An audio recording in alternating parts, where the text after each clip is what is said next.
Welcome to another episode of the Boss Experience podcast. My name is Michele Davis, and I'm your host. And in this episode, I'm going to focus on the key to building an online business with confidence. Before we even get into a conversation about building a profitable online coaching program, you have to think there's so many other factors to building that online coaching program. But in this episode, I'm only going to focus on being aligned with the coaching profession in general. So, not everyone is suited to be a coach. And people fall in love with the coaching industry because it looks easy. You have a new coach popping up online every day. And coaching is something that people can do from home. They don't have to leave their or do from anywhere, and they can make money from it. And in most cases, you can replace your 9 to 5 income over time once you develop your strategies, your process, and you really build that foundation for your coaching business. You can earn enough income to leave your 9 to 5. So coaching is appealing for a number of reasons. Also, depending on your services, you can actually charge considerably high fees because at the end of the day, if you're solving a big problem for people, people will pay for that problem to be solved. And so there you stand to, earn a lot of money in the coaching business. Coaching is also, very flexible because you set your own schedule. And so coaching over the years has become appealing to a lot of people, but not everyone is suited to be a coach. So when you think about coaching, you have to deal with people. And if you don't like dealing with people, or people, have a tendency to get on your nerves, or you feel like people should just do what you want them to do, and you really don't, enjoy helping people, it's really going to be hard for you to be a coach because coaching is very much a people oriented business choice. And so if you don't like people or you don't like talking to people, it's probably not a good idea for you to take on coaching. And I think even with a lot of the courses out there, because you could be thinking, I'll just be a coach and I'll just launch a course. And what's actually happened over the last several years is that people desire more than just a pre recorded course. They desire the human contact with the person that created the course, or they want to get access to the person that created the course because I think people have, they're all coursed out. They have, watched all the courses, they bought all the courses. And the thing with a course is, you know, it comes a point where the course ends and people are stuck and they don't know what to do next.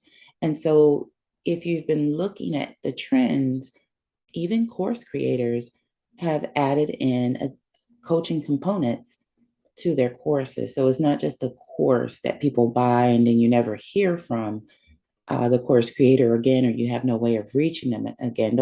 I think those days are, slowly ending.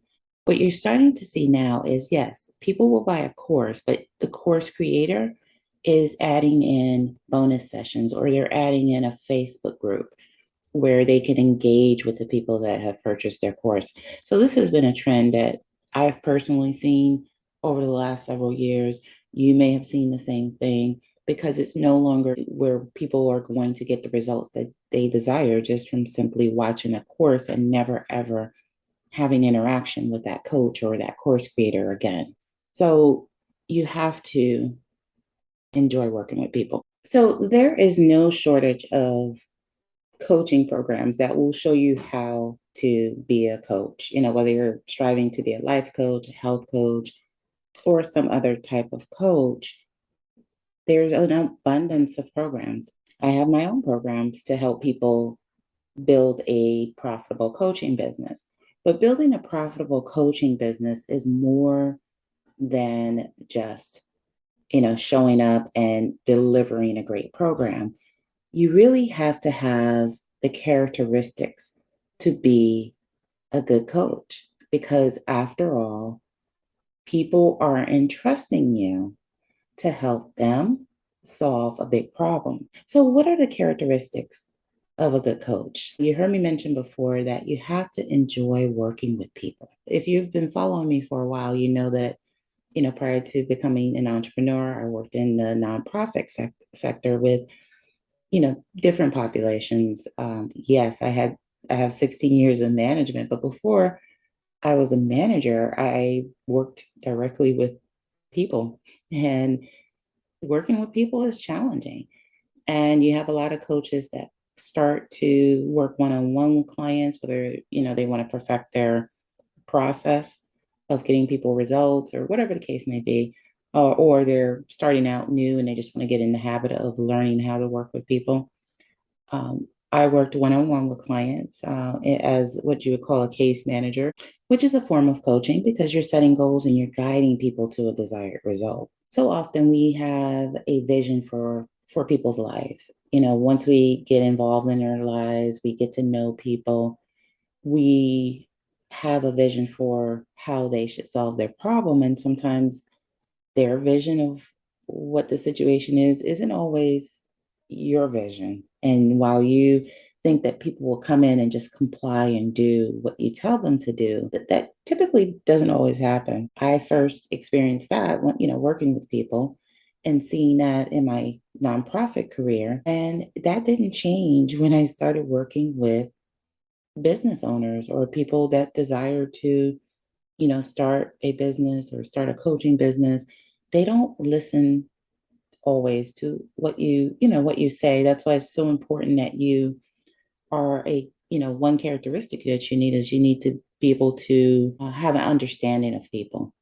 And so when you're working with people, you want to be able to understand, the type of person you're working with so that you onboard the right people into your programs. But you also have to enjoy helping people because if you don't enjoy helping people and enjoy getting people to that ultimate goal, whatever problem or transformation your program solves or delivers, you're going to have a really hard time, working with people and challenging people on their beliefs and getting them to the point where they are able to get to that happy place. The whole reason they signed up for your program in the first place, right? So you have to really enjoy helping people.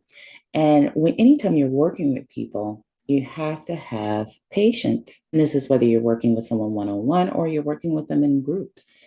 People ask questions. You need to be responsive. If they're in your Facebook group and they ask a question, you need to be responsive to them. And people aren't going to pay you to be ignored. So you need to be responsive to your clients.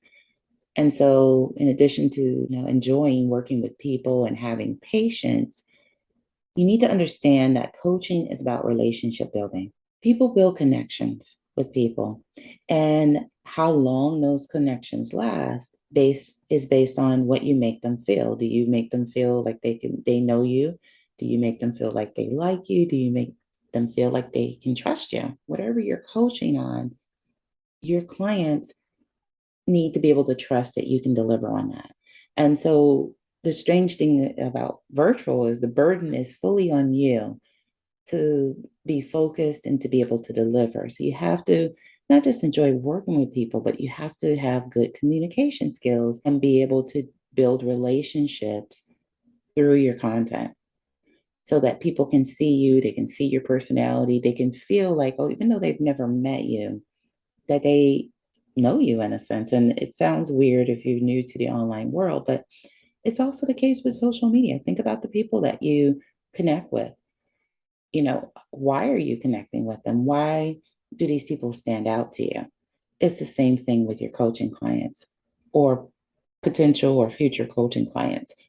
So you want to make sure that you enjoy working with people and that you have communication skills that are going to help you connect with your clients so you can have relationships with them and so that they can continue to be connected with you and feel like they know you, like you, and trust you.